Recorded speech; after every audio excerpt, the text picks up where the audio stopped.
Bonjour, chers amis. Bonjour. Vous m'entendez bien?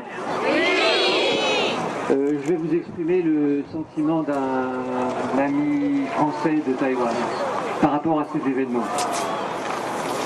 Le 18 mars, un coup de force constitutionnel a blessé la démocratie de Taïwan. Le parti au pouvoir a essayé de faire passer l'accord de libre-échange avec la Chine de manière arbitraire et sournoise, violant son obligation d'examiner minutieusement avec l'opposition un texte qui engage l'avenir du pays. À la suite de ce coup de force, des centaines d'étudiants ont occupé l'Assemblée législative pour défendre les droits du Parlement. Le 24 mars, d'autres étudiants réagissant au refus du pouvoir de résoudre la crise par le dialogue et le respect de la Constitution ont voulu pénétrer au siège du gouvernement.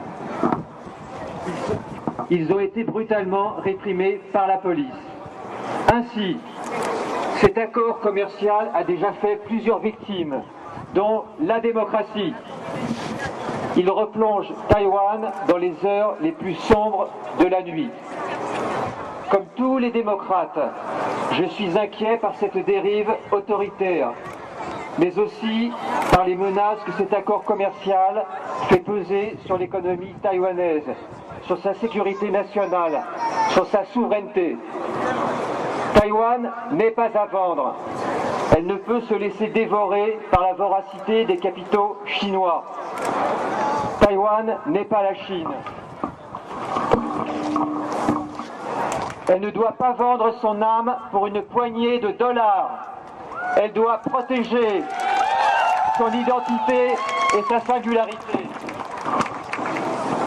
Partout en Asie, on lui envie son attachement à la liberté, au pluralisme et à sa richesse culturelle.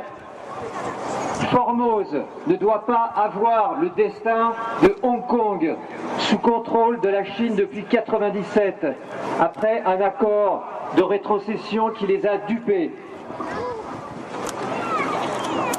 Je ne voudrais pas, en voyageant un jour à Taïwan, retrouver un pays transformé en atelier de la Chine, annexé comme une vulgaire province, un atelier où la Chine pourrait piller toutes les ressources, toutes les richesses, asservir les travailleurs comme des esclaves, leur payer des salaires de misère, un atelier qui ne serait plus qu'une poubelle industrielle asphyxiée par la pollution et la corruption. Les nuages toxiques effaceraient le mont de Jade et l'île aux orchidées. Formose serait rayé de la carte. Qui voudrait de ce cauchemar?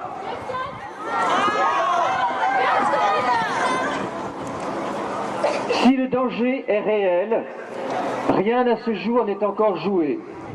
Le mouvement des tournesols éclaire nos consciences de sa lumière et nous montre le chemin de l'espoir. Il n'y a qu'une parade à la force aveugle de l'argent et de la violence des armes. C'est la démocratie. Alors, soutenons avec vigueur le combat des étudiants taïwanais. Ils sont notre fierté, ils sont notre dignité.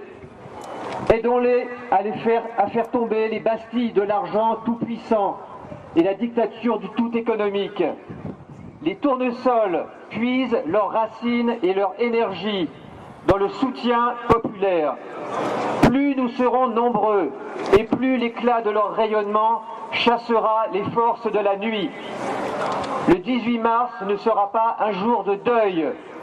Le 18 mars sera le jour du printemps renaissant de Taïwan.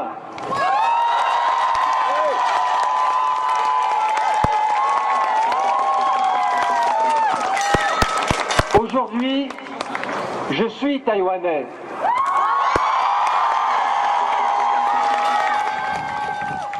Nous sommes tous des Taïwanais. Vive Taïwan libre! Taïwan Jiayo!